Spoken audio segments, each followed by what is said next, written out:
wa ala ali sayyidina Muhammad. Allahumma salli wa sallim.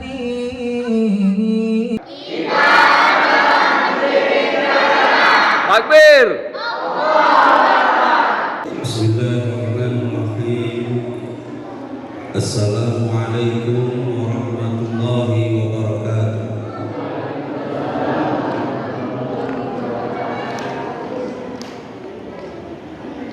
Alhamdulillah nahmaduhu wa nasta'inuhu wa nastaghfiruh wa na'udzu billahi min shururi anfusina wa min sayyiati a'malina.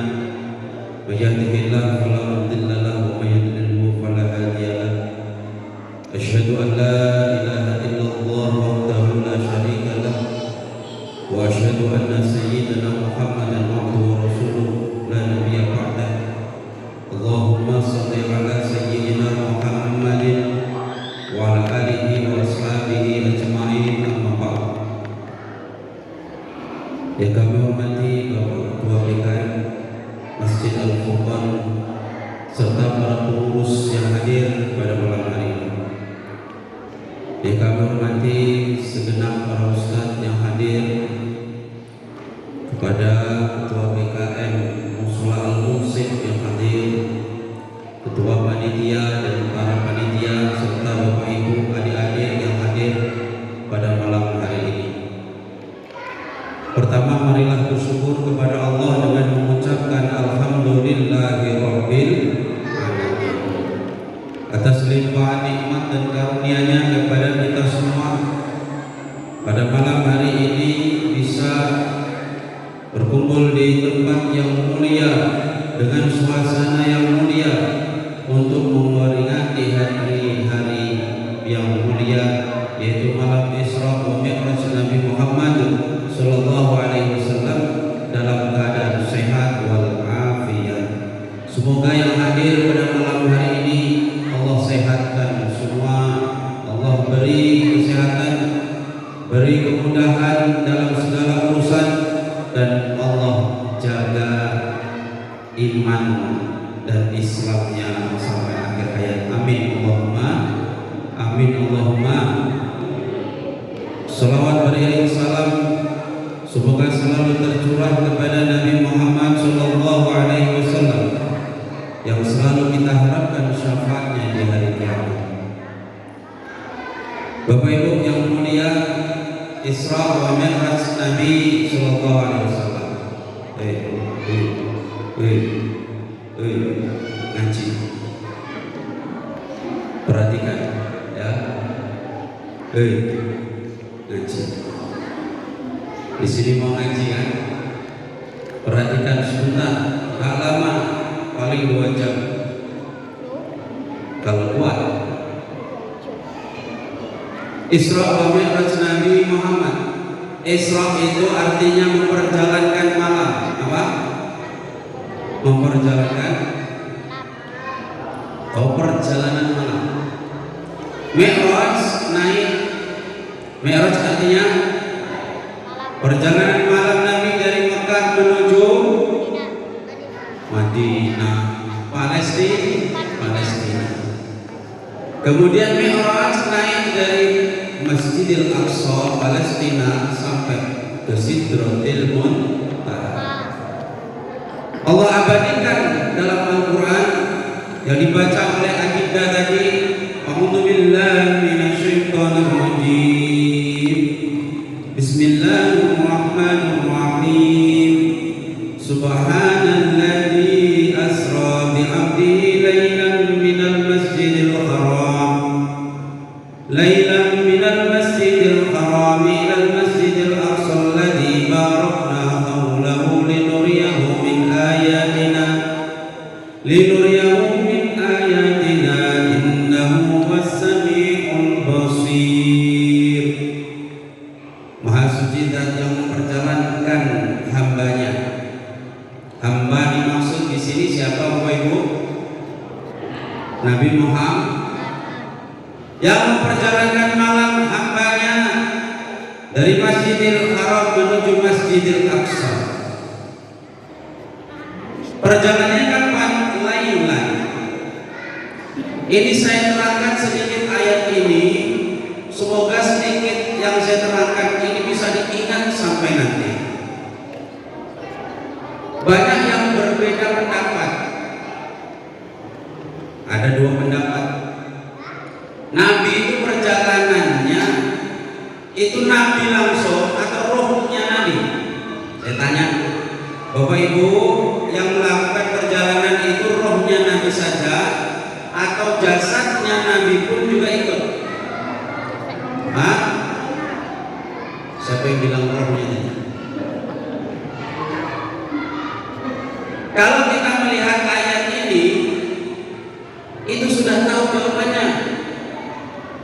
Subhanalladzi asra bi 'abdihi, Maha Suci Dat yang memperjalankan hambanya, bukan roh hambanya.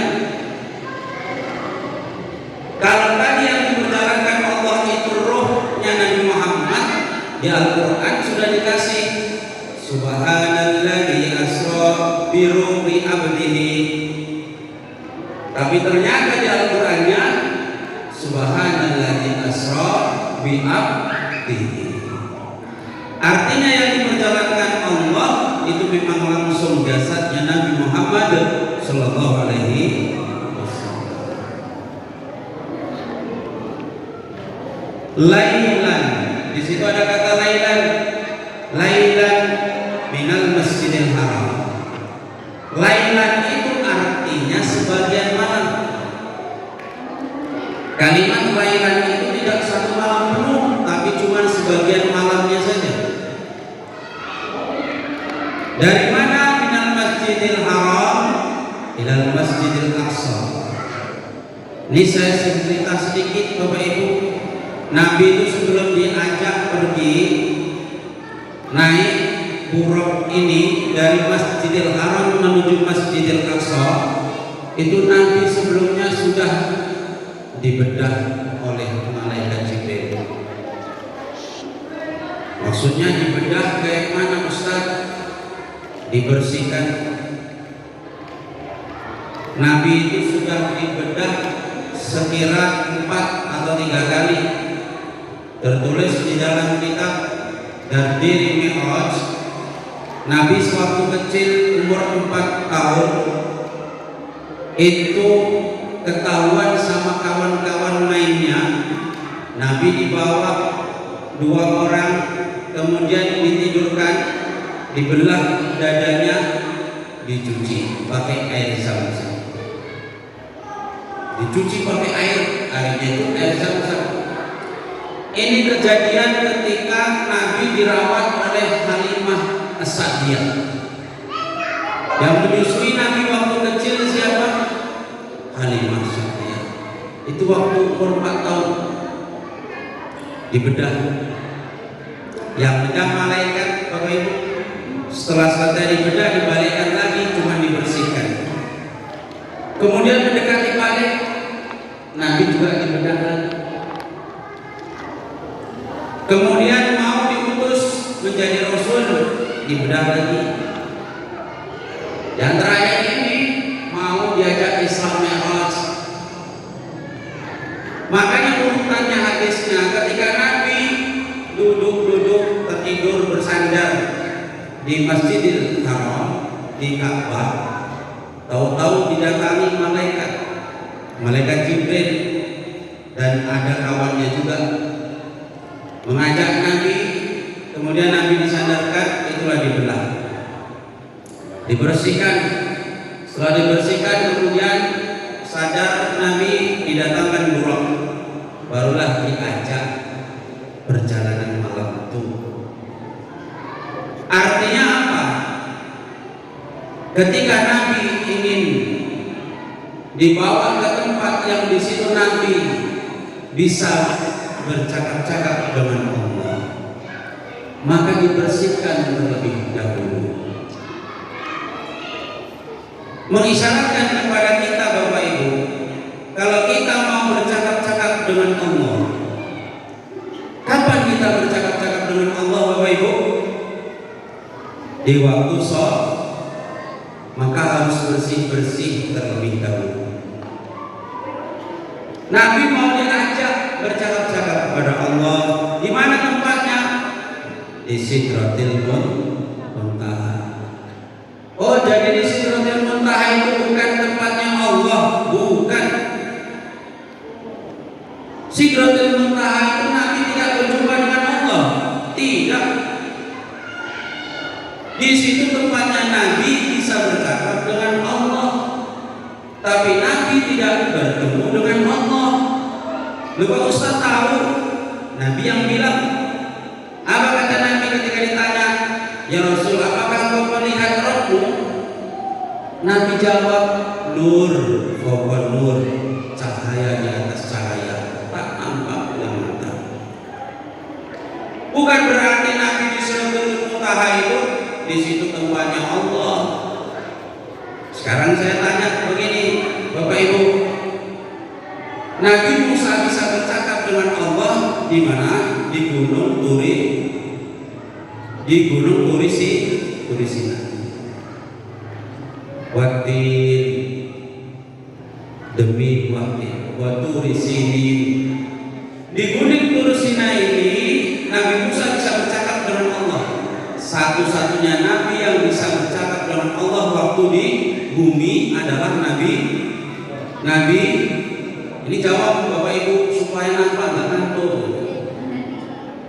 Siapa Nabi satu-satunya bisa bercakap dengan Allah waktu di bumi? Nabi Musa. Jadi ini nanti kalau saya tanya jawab, nanti yang jawab dapat hadiah. Hadiahnya apa? Air minum kemasan. Nah, kan lumayan. Nabi Musa bisa bercakap dengan Allah di Gunung Turi Sinai. Tapi bukan berarti Allah ada di Gunung Turi Sinai. Nabi Musa itu pernah minta kepada Allah, ya Allah, perlihatkanlah dirimu. Aku ingin melihat dirimu. Dijawab oleh Allah, wahai Musa, kamu tengok itu gunung yang dekat kamu itu. Kalau nanti kubuka satu hijab, gunung itu masih ada, masih utuh, kamu akan bisa melihatku. Tapi ternyata baru ditampakkan satu hijab dibuka, nampak cahaya, meledak gunung. Nabi Musa tersungkur pingsan, tak bangun-bangun. Setelah bangun Nabi Musa taubat, aku gak akan lagi meminta kepada engkau akan memperlihatkan diri. Tidak bisa manusia melihat Allah, tidak bisa. Sampai-sampai Nabi Muhammad SAW di Sidratul Muntaha pun tidak melihat Allah, tapi bisa bercakap dengan Allah. Ini harus kita yakini. Jadi Sidratul Muntaha itu tempat siapa? Tempatnya Nabi Muhammad bisa bercakap dengan Allah. Sama dengan Bukit Turi Sinai adalah tempatnya Nabi Musa bisa bercakap dengan Allah. Bukan berarti Allah di Bukit Turi Sinai, bukan berarti Allah di Sidratul Muntaha. Ini muatan tauhid yang harus kita pahami. Sebaiknya kita pahami ini dengan pelan-pelan. Cuman karena ini kisah Mi'raj ini sangat banyak, jadi nggak cukup kalau satu malam saja dijelaskan. Maka kita ambil intisarinya saja. Jadi ceritanya begini, Bapak Ibu, Nabi kenapa di Isra Mi'rajkan itu? Ini peristiwa terjadi di tahun 11 kenabian. Di tahun berapa Bapak Ibu? Tahun 11 kenabian. Artinya Nabi 11 tahun menjadi Nabi, terjadi peristiwa Isra Mi'raj. Kenapa nunggu 11 tahun? Itu pun setelah peristiwa besar. Nabi ditinggal wafat istri tercintanya, yaitu Siti Khadijah. 10 tahun menjadi Nabi, Nabi ditinggal istrinya Siti Khadijah. Sebelum Siti Khadijah meninggal, pamannya sudah meninggal duluan. Siapa pamannya Nabi? Paman Abu Thalib yang mendukung perjuangan Islam. Orang dihadapi oleh pamannya Abu Thalib, orang kafir Quraisy yang berada. Mau membunuh Nabi, mau memukuli Nabi, ada pamannya Abu Thalib ini waktu masih hidup, gak berani lagi menyiksa Nabi. Makanya Nabi pernah mengeluh, katakan begini, tidak pernah aku merasakan ya perlakuan seburuk setelah Abu Bakar wafat. Tidak pernah aku rasakan perlakuan yang buruk dari Quraisy, artinya paling buruk, kecuali setelah Abu Thalib wafat. Maknanya pas setelah Abu Thalib wafat, orang kafir Quraisy sangat-sangat berani menyiksa Nabi Muhammad SAW. Bulan Rajab Abu Thalib wafat, Siti Khadijah wafat. Bulan Rajab. Setelah itu, karena siksaan orang kafir Quraisy semakin fatal, semakin parah, kemudian Nabi berusaha pindah dari Mekah. Dakwahnya tidak di Mekah. Ini kalau orang Mekah kayaknya makin berani. Lama-lama kalau saya dakwah di sini makin hancur. Kawan-kawan pun banyak yang disiksa. Sahabat-sahabat Nabi banyak yang disiksa. Sehingga Nabi hijrah mau dakwah ke Taif. Di mana Bapak Ibu? Taif ini terletak 60 mil dari Mekah. 60 mil ini kalau dihitung kilo, setiap 5 kilo itu setiap 3 mil itu 5 kilo. Sekira 5 kilo kali 20, ya hampir-hampir 100 kilo. Jarak dari Mekah ke Taif. Itu dulu Nabi pergi belum ada mobil, belum ada kereta api, belum ada pesawat. Jadi Nabi masih pakai kuda, pakai unta. 100 kilo kalau dari sini mana Bapak? Hah? Jadi berhari-hari, berminggu-minggu Nabi pergi ke sana itu cuma ingin dakwah. Sampai sana maksudnya dakwah mencari orang yang mau diajak membela agama Islam. Begitu sampai sana justru malah ditolak Bapak Ibu. Di sana jumpa dengan 3 orang pemuda. 3 orang pemuda ini adalah anaknya pemuka orang Taif. Ada Habib, ada Mas'ud, satu lagi nggak siapa, 3 orang. Ketika Nabi menyampaikan Islam, langsung orang ini menolak. Apa nggak ada lagi orang selain kalian?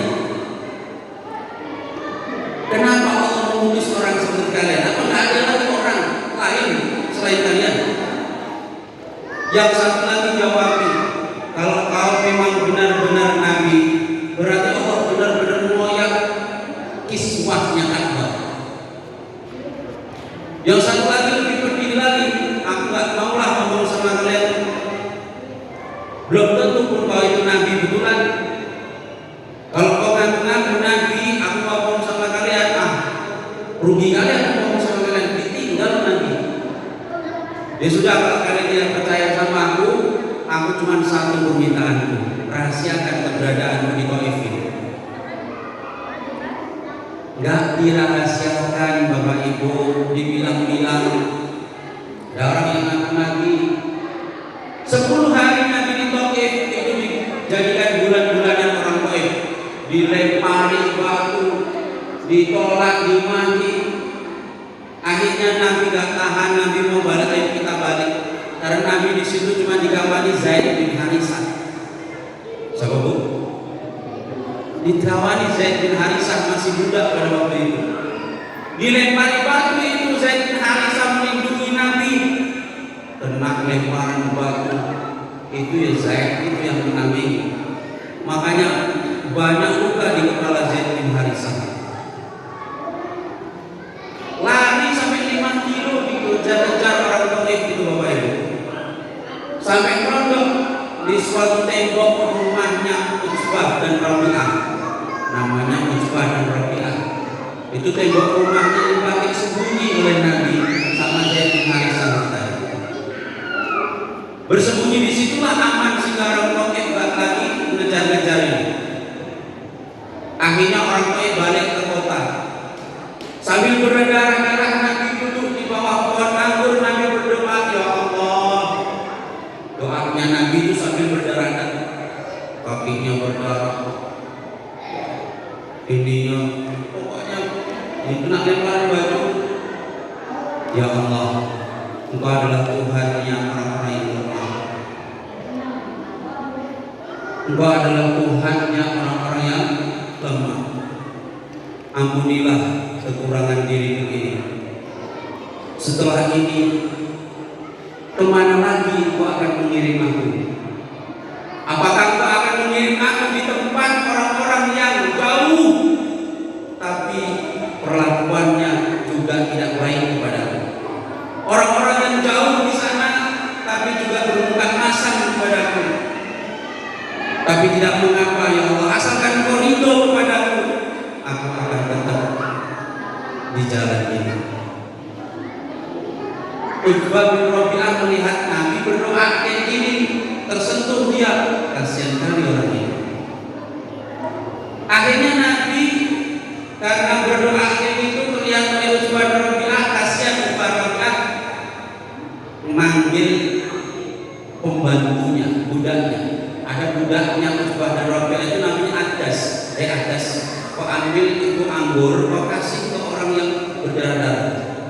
Pas Nabi doa kayak ini, pembantu tadi bawakan buah anggur ditaruh di tangannya Nabi. Adas ini agamanya Nasrani. Dulu Nasrani itu Bapak Ibu nyembahnya Allah juga. Dulu orang Nasrani itu nyembahnya Allah juga.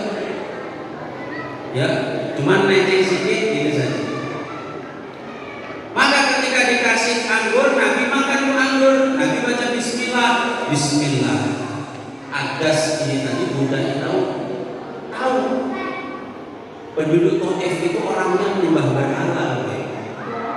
Jadi Adas ini karena agamanya Nasrani, dia menyembah Allah, dia tahu ucapan itu bukan ucapan orang sini.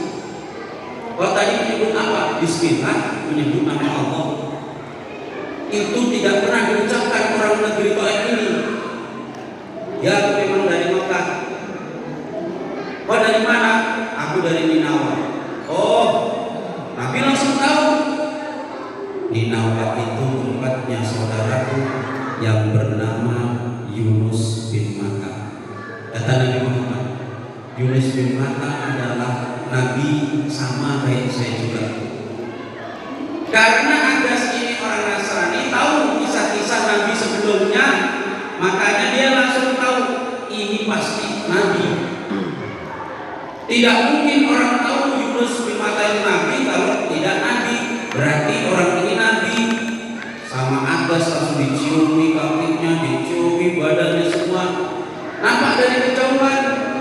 Sama juragannya tadi, Utsbah bin Rabi'ah. Ada di sini, tengok tuh. Pembantumu, budakmu sudah terpengaruh sama orang itu. Akhirnya dipanggil, sini kau. Kau kan cuma musuh ngantarkan anggur. Tapi kenapa kau ciumin dia? Sungguh tidak ada orang yang lebih baik dari dia di muka bumi ini. Dia itu seorang nabi. Atas langsung tahu. Singkat cerita, Nabi balik ke Mekah, kemudian dakwah. Sebelum sampai di Mekah, Nabi singgah di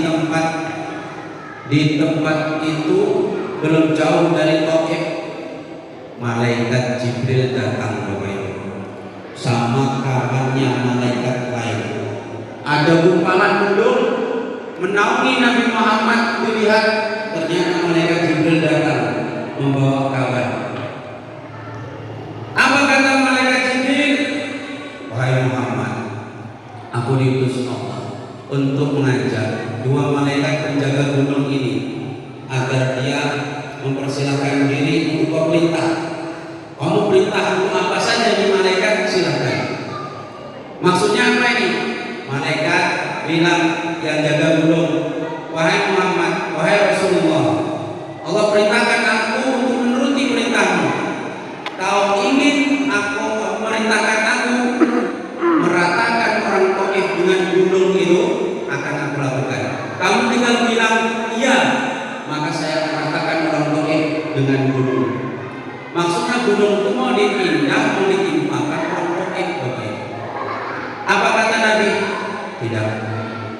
Justru aku berharap Allah memunculkan dari keturunan orang-orang Taif ini orang-orang yang mentauhidkan Allah Subhanahu wa taala. Ini sifat Nabi kita Muhammad sallallahu alaihi wasallam. Sudah diusir, sudah dilempari itu masih baik doanya. Kalau saya mungkin ceramah di sini diusir, terus datang malaikat, Ustaz Ali, kau pengen apa? Kau udah dilempari orang Masjid Al-Furqan, kau pengen apa? Ini ada gunung, mana gunung di sini? Sinabung. Kau suruh gunung Sinabung pindah ke masjid sini, akan saya lakukan. Aku udah langsung aja, udah jangan aja. Gak usah tunggu-tunggu itu. Karena Nabi yang disuruh kayak gitu, enggak. Katanya, justru aku mengharapkan orang-orang Taif ini punya keturunan yang menyembah Allah. Sekarang Taif orangnya mayoritas Muslim, alhamdulillah, berkat kesabaran Nabi Muhammad SAW. Sesampainya di Mekah kemudian, karena Nabi setahun itu masih sedih terus, itulah baru Nabi didatangi malaikat, dibersihkan, kemudian diajak pergi Isra Mi'raj supaya Nabi gak sedih lagi. Sekarang inti dari Isra Mi'raj ini apa Bapak Ibu? Inti dari Isra Mi'raj kita sama-sama tahu adalah sholat. Tapi perjalanannya menuju Isra Mi'raj ini tujuannya adalah memperlihatkan Nabi kepada tanda-tanda kekuasaan Allah. Dijawab oleh Allah dalam Al-Quran. Apa tujuannya? Linuriyahu min ayatina, untuk memperlihatkan kepadanya tanda-tanda kebesaranku. Aku mau perjalankan Nabi hambaku ini untuk memperlihatkan tanda kekuasaan kepadanya. Maka banyak sekali yang dilihat oleh Nabi, banyak sekali yang dipertontonkan oleh Nabi ketika perjalanan itu, Bapak Ibu. Tak lama perjalanan itu, Nabi diperlihatkan ada orang yang memukul kepalanya. Kepalanya itu dipecah pakai batu. Sudah pecah balik, dipecah lagi. Sudah pecah balik, dipecah lagi. Terus kayak gitu gak berhenti. Kemudian Nabi bertanya, ya Jibril, man hada? Siapa orang ini? Kenapa kok dipecah kepalanya balik, dipecah lagi, balik, pecah lagi? Malaikat Jibril menjawab, itulah umatmu yang tidak mau menggunakan kepalanya untuk sujud kepada Allah. Bapak Ibu, Bu, orang yang nggak mau sholat, kepalanya nggak mau sujud, nanti di sana kepalanya dipecah, balik dipecah lagi, balik dipecah lagi. Kira-kira setelah mendengar kayak gini, Bapak Ibu, masih mau meninggalkan sholat? Bu, sholat ya Bu ya. Sholat ya Bu ya. Orang gak mau sholat, gak mau sujud kepalanya kepada Allah, dipecahkan. Bu, iblis itu masuk neraka selama-lamanya. Iblis itu masuk neraka selama. Kita harus yakin iblis itu dilaknat oleh Allah, masuk neraka selama-lamanya. Aba wastakbara wa kana minal kafirin. Iblis kenapa kok masuk neraka selama-lamanya nanti. Dia tidak mau disuruh sujud kepada Nabi Adam. Iblis cuma nggak mau disuruh sujud hormat kepada Nabi Adam, sudah masuk neraka selama-lamanya. Manusia yang nggak mau sujud kepada zat yang menciptakan Nabi Adam harusnya lebih ngeri. Wong iblis yang nggak mau sujud kepada Nabi Adam. Nabi Adam itu ciptaan Allah. Disuruh, wahai iblis, usjudu li Adam. Kalian sujud kepada Adam, sujud hormat. Iblis nggak mau. Gara-gara nggak mau, disiksa nanti di neraka selama-lamanya. Nggak mau sujud kepada Nabi Adam, disiksa selama-lamanya. Manusia banyak yang nggak mau sujud kepada yang menciptakan Nabi Adam. Berarti lebih parah daripada nah, bapak-bapak ini. Berarti orang yang nggak mau sholat itu berarti lebih parah daripada gitu. Seneng aku kalau kuat gitu. Ulang sekali lagi Pak. Orang yang nggak mau sholat itu lebih parah daripada gitu. Lebih parah daripada iblis. Jalan lagi Nabi diperlihatkan. Nabi diperlihatkan itu banyak sekali. Salah satunya Nabi panggil-panggil, ada yang panggil-panggil dari arah kanan. Ya Muhammad, undurni ya Muhammad, as'aluka. Wahai Muhammad, lihatlah kemari, aku mau tanya. Kata Nabi nggak boleh, tapi nanya sama malaikat Jibril. Ya Jibril, man hada? Siapa orang tadi? Kata malaikat Jibril, itu da'iyat Yahud. Itu orang Yahudi. Untung tadi kau nggak noleh wahai Muhammad. Tadi kalau kau noleh ke kanan, nengok orang tadi, umatmu akan condong kepada orang Yahudi. Sekarang yang dulu Nabi gak noleh saja, sekarang ini umatnya banyak yang ikuti orang Yahudi. Umatnya banyak yang ikuti orang. Bu, anak-anak kita sekarang itu suka mainan yang apa itu? Ketek itu apa namanya? Ketek. Itu tahun berapa itu? 60-an lah berapa itu? Mainan itu sudah pernah ada. Mainan itu dari Amerika, namanya ekek-ekek. Apa Bu? Ekek-ekek. Aku bilangnya ekek-ekek karena suaranya ekek-ekek. Tapi pesanku gini loh deh, kalau main ekek-ekek janganlah pas waktu di masjid, ganggu konsentrasi orang sholat. Aku sholat Bu, sudah kusuk-kusuk Bu, datang anak-anak bawa ekek-ekek. Aku sholat terlambat, jadi masuk di belakang. Anak itu pas di belakang saya. Jadi sholat orang itu kan bacaannya harus dihayati. Tapi gara-gara dengar etek-etek ini tadi, pikiran itu jadi mikir anaknya siapa lagi. Kok di masjid kok bawa etek-etek? Bu, nanti di luar siap sholat. Itu sholat maghrib. Rukuk, rukuk masih bisa ya.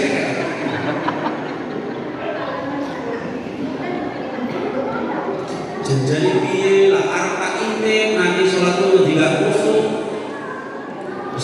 Aku bodoh sholat ngenteni wae, siap sholat langsung libas. Allahu Akbar, berdiri udah rame-rame. Wah, sudah duduk tahiyat akhir. Jauh keluar dia keluar pula atau kalau nggak keluar habis. Assalamualaikum warahmatullahi wabarakatuh. Udah pergi dia. Maksudnya tuh kalau mainan boleh, cuman jangan di masjid. Itu mainan tuh sudah dulu sudah ada, sekarang mulai ada lagi. Orang sholat ini kan harusnya itu khusyuk. Anak-anak pun kalau rapi, kalau bisa dia jaga. Kalau ribut di belakang, kalau bisa ada yang menerangkan, ini enggak ribut macam-macam. Nih, kembali lagi kisah-kisah Mi'raj tadi. Nabi SAW diperlihatkan orang manggil-manggil dari arah kiri. Ya Muhammad, mundur nih, wahai Muhammad, lihat ke saya. Tadi dari arah kanan, sekarang dari arah kiri. Wahai Muhammad, lihat ke saya. Nabi nggak mau mulai, tapi Nabi tanya sama malaikat Jibril. Ya Jibril, mana? Siapa itu? Untung kamu nggak melihat ke kiri dari wahai Muhammad. Dia itu dai Nasara. Orang itu memanggil-manggil tadi adalah orang Nasara. Kalau kau tadi menoleh, maka umatmu akan mengikuti orang Nasara semua. Orang umatnya Nabi Muhammad sekarang itu sudah mengikuti orang Yahudi dan mengikuti orang Nasara. Padahal Nabi nggak menoleh waktu Isra Mi'raj itu. Coba kalau Nabi menoleh, habis kita ngikuti orang Nasara semua. Ada lagi Nabi melihat ada orang yang dikasih dua daging. Satu dagingnya ditaruh itu masih mentah, udah mentah bau. Satu dagingnya itu sudah masak, tinggal makan. Tapi orang ini pilih yang daging yang busuk yang dimakan. Nabi tanya, ya Jibril, mana siapa itu laki-laki? Kok dia malah makan daging yang busuk, bukan pilih daging yang matang? Kata malaikat Jibril, itu nanti umatmu wahai Muhammad. Umatmu sudah punya suami, sudah punya istri, tapi dia pergi cari yang lain. Malam-malam dia nginep sama pasangan yang haram, yang tidak halal. Dia nginep sampai pagi. Itu nanti diibaratkan kayak gitu. Ibarat orang sudah ada daging yang matang, kok malah milih daging yang busuk. Tapi kadang yang busuk itu yang enak ya Bu ya. Bu, enak yang matang atau enak yang busuk? Enak yang matang. Pak, enak yang matang atau enak yang busuk? Enak yang matang. Ustaz, karena kalau di luar itu nampaknya lebih cantik. Kalau yang di luar itu nampaknya lebih ganteng. Itu cuma cara setan, ya. Makanya zaman sekarang itu gak usah banyak keluar-keluar kita. Bahaya. Ibu-ibu harus pandai-pandai menjaga suami. Sekarang banyak orang pencuri suami. Dikandani gak percaya. Pandai-pandai ibu jaga suaminya. Ya, pelakor. Apa pelakor itu apa? Berebut laki orang. Itu nyata Bu sekarang. Makanya ibu-ibu rajin-rajin berdandan kalau di rumah. Jangan biarkan suami noleh istri orang lain. Ini istri di rumah pakai pakaian yang ya Allah, kadang sudah bawa minyak tanah dipakai. Satu harian dari pagi sudah di dapur, sudah dipakai cuci. Itu aja masih dipakai. Dan sedangkan di luar sana, di warung-warung kopi itu orangnya benar-benar Bu, dandannya diginikan aja tebel 1 cm Bu. Gimana lah bapaknya gak betah kali di warung. Betah di warung sampai berjam-jam di rumah gak betah karena ibu ya kok. Oh minyak tanah. Ini kalau malam mau tidur malah pakai balsam guys. Siang minyak tanah, malam balsam hancur. Terus kan warung naik kata bapak ya. Tapi ingat bapak ibu, itu semua adalah ujian. Tetap yang halal adalah yang enak. Kemudian kembali kepada sholat. Sholat ini banyak perkara yang menjadikan kita berkurang pahalanya. Inti dari Isra Mi'raj pesan terakhir yang ingin saya sampaikan adalah tentang sholat. Perbaiki sholat kita. Kata Nabi, banyak orang sholat tapi tidak ditulis pahalanya penuh. Ada yang ditulis cuma 1/3, 1/4, 1/5, 1/10. Kenapa? Dikarenakan sholat itu yang dinilai adalah yang dihayati ketika sholat, bukan yang dilupakan waktu sholat. Bu, saya mau tanya, pernah nggak ibu sholat dari awal sampai akhir itu bacaan sholat yang dihayati? Mulai takbir, yang dipikir ya takbir, Allahu Akbar, artinya Allah Maha Besar, Allah Maha Agung. Baru setelah itu baca kabiro, alhamdulillahi kabiro, yang dibacain yang dihayati. Pernah nggak kayak gitu, Bu? Kalau belum pernah, mulai peringatan ini besok berusaha untuk sholat seperti itu. Karena sholat yang dinilai itu sholat yang dihayati ini. Dosa, tapi katanya dulu pernah bilang orang kalau ikut jamaah itu semua pahalanya sama, benar. Tapi jangan salah, kalau syarat dan rukun tidak dikerjakan, bisa jadi sholat kita tidak dapat apa-apa sama sekali. Enak saja orang dari kamar mandi kencing berdiri, nggak cebok, nggak ada yang nengok, masuk langsung duduk, langsung sholat, sholatnya sana. Meskipun berjamaah, tapi sholat gak sah. Kenapa? Syaratnya tidak dipenuhi. Syarat sholat harus bersih dari harus menutup aurat. Sholat gak boleh telanjang, Bapak Ibu. Nampak aurat pun gak boleh. Teliti dulu pakaiannya. Jangan nanti udah sholat, bokongnya nampak, koyak sarungnya sampai koridor begitu. Makanya sholat ini harus diperbaiki, karena inti dari Isra Mi'raj ini sholat. Untuk apa kita memperingati Isra Mi'raj setiap tahun kalau sholatnya saja tidak diperbaiki? Sholat itu kalau memang khusyuk, jangankan kita mikir yang lain. Masya Allah. Mikir diri sendiri kadang enggak. Kalau sudah khusyuk sekali. Kok ada orang sholat kok kerasukan jin? Itu berarti aneh. Sholat kok kerasukan jin berarti aneh.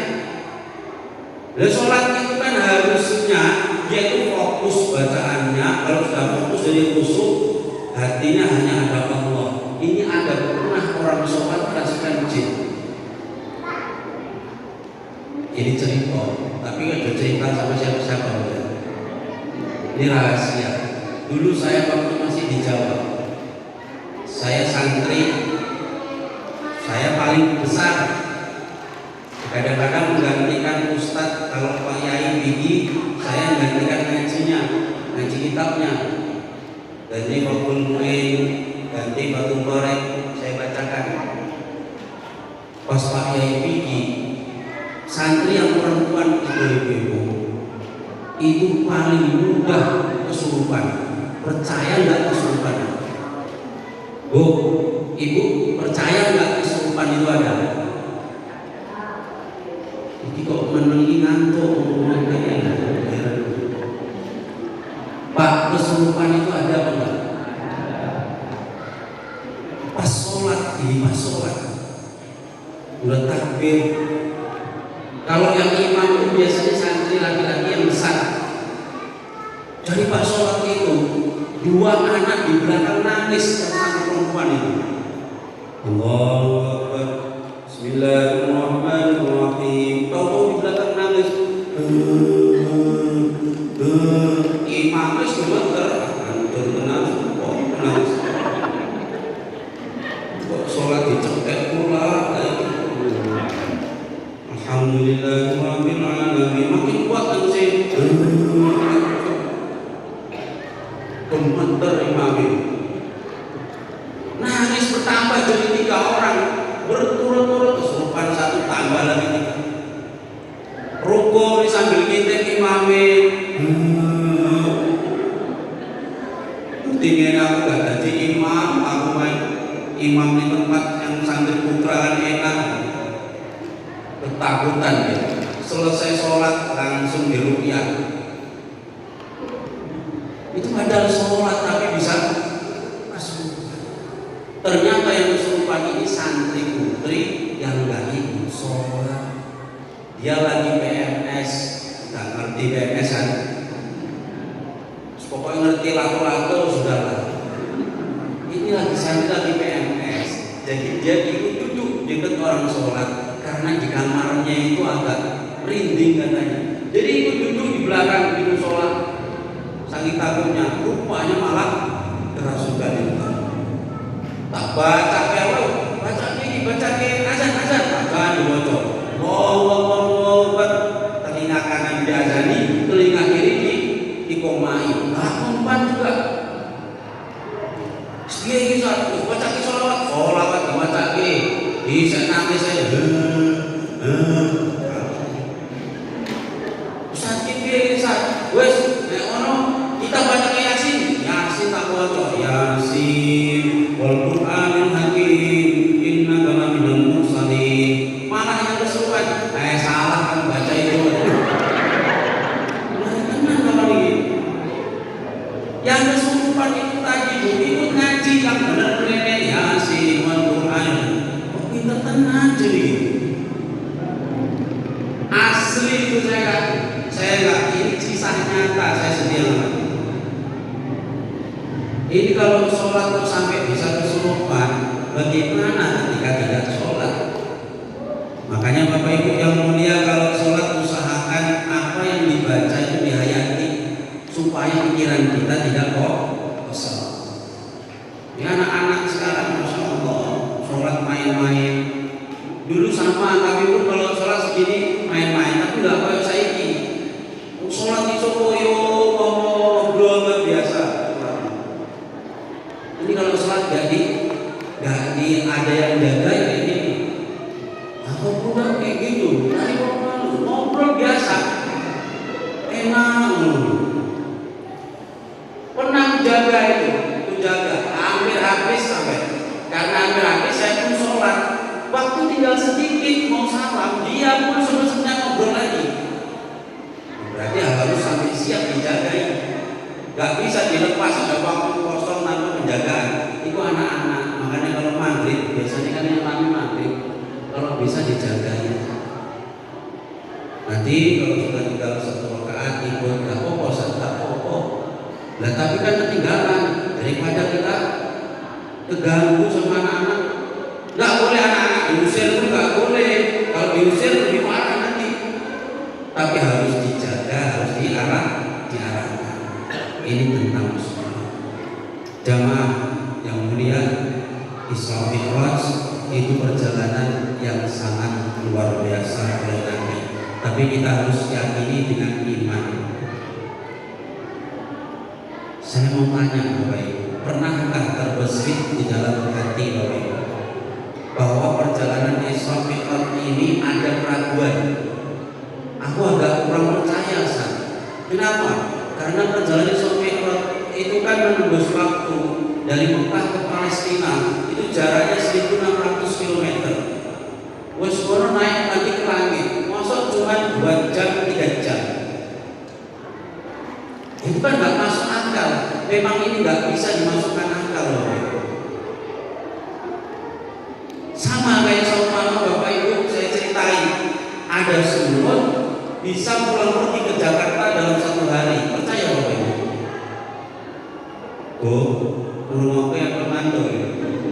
Anak semut pulang pergi ke Jakarta Medan Jakarta Medan dalam 1 hari. Percaya nggak? Ceritanya itu kejadian bener ini. Seorang bapak menteri mau rapat ke Jakarta. Jadi jasnya ini ditaruh di lemari. Rupanya di lemari itu ada semut nempel di jas. Buru-buru pagi-pagi langsung dipakai oleh Pak Menteri ini, rapatlah ke Jakarta. Lalu dipakai rapat itu semut masih muter-muter lintas. Karena harus sampai Medan, malamnya ada acara lagi, Pak Menteri tadi langsung balik ke Medan, kemudian sampai di Medan jasnya ditaruh kemari lagi. Semutnya keluar gabung sama kawan-kawannya. Semut yang ini tadi cerita, bro, aku baru pulang dari Jakarta bro. Bohong kali ngomong. Mana pula kau bisa ke Jakarta, orang jalan aja lambat. Ya kalau pakai jalannya semut ya nggak akan masuk akal. Tapi kan ini naik pesawat, dia nempel di jasnya Pak Menteri, makanya bisa masuk akal. Kalau Nabi dari Makkah menuju Palestina sampai Sidratul Muntaha balik meneng 3 jam pakai kemampuan Nabi, ya nggak masuk akal. Tapi kan Nabi diantar pakai kendaraan namanya apa? Buruk itu apa? Buruk itu istrinya Makrok. Enggak mudeng itu. Buruk Pakrok, bukan gitu. Berarti buruk itu istrinya Pakrok. Buruk itu kendaraan, dia di bawah kayak kuda, tapi dia di bawah kuda, di atas keledai. Warnanya putih, di kaki depannya pahanya ada sayap. Perjalanan kecepatannya sepanjang pandangan mata, sejauh pandangan mata memandang langsung sampai. Kecepatannya melebihi kecepatan cahaya 300.000 km per detik. Kita nyenter slide langsung sampai kemanapun ujungnya, itu masih kalah sama kecepatan buruk. Cemana nggak cepat? Apa pernah kayak gini pernah terjadi sebelumnya? Pernah. Di zaman Nabi Sulaiman ada namanya orang Asif. Itu masih menterinya Nabi Sulaiman. Itu bisa memindahkan singgasananya Balqis dari Yaman menuju Palestina. Cukup waktu berkedip sebelum melek Nabi Sulaiman, dari kedip sudah sampai singgasananya. Secepat apa itu? Pertama, Jin Ifrit menawarkan diri. Nabi Sulaiman bilang, siapa yang bisa memindahkan singgasana Balqis dari Yaman ke sini dengan cepat? Jin Ifrit ngaco, ayo ngaco. Yang ngaco berarti Jin Ifrit. Jin Ifrit bilang, aku sanggup sebelum kau berdiri dari tempat dudukmu, sebelum tegak, itu singgasana dari Yaman sudah pindah ke sini. Kata Nabi Sulaiman, kurang cepat. Ada yang lebih cepat lagi? Barulah orang yang namanya Asif tadi ngaco. Ternyata Asif bisa lebih cepat. Sebelum kau melek dari berkedip, maka singgasana sudah pindah ke sini.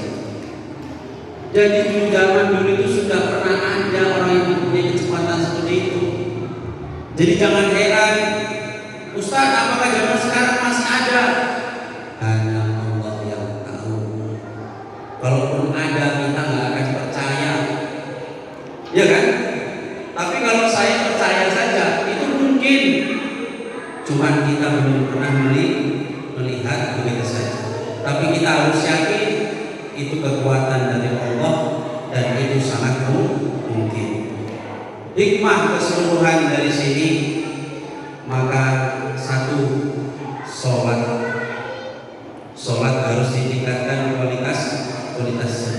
Yang kedua, saya ambil lagi tadi yang pertama, Nabi di Sidratul Muntaha bukan untuk bertemu Allah, ya, tapi Nabi di Sidratul Muntaha itu adalah untuk melihat tanda-tanda kekuasaan Allah. Yang Allah katakan dalam Al-Quran, kami perjalankan malam untuk memperlihatkan kepada hambaku kepada tanda-tanda kekuasaanku. Jadi di Sidratul Muntaha Nabi tidak bertemu dengan Allah, tapi Nabi di situ bisa bercakap dengan Allah. Jadi tidak melihat, tadi sudah dijawab. Nabi di Sidratul Muntaha sama seperti Nabi Musa di Bukit Turi Sina.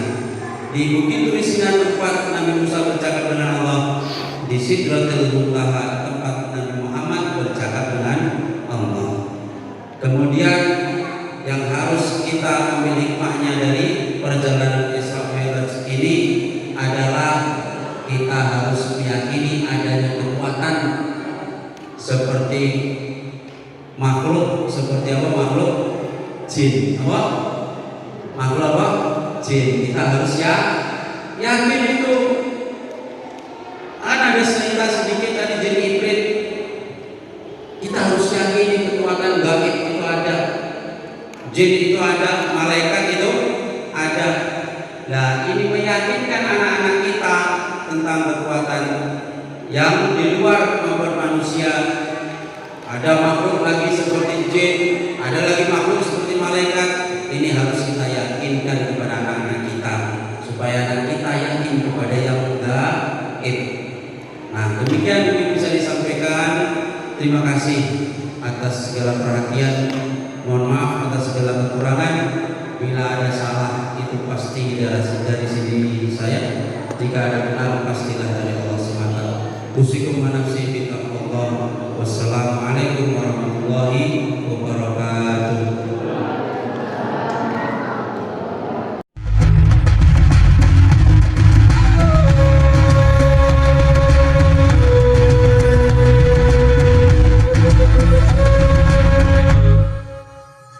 Jangan lupa, supaya channel ini bermanfaat, padamkan warna merah. Klik subscribe, subrek.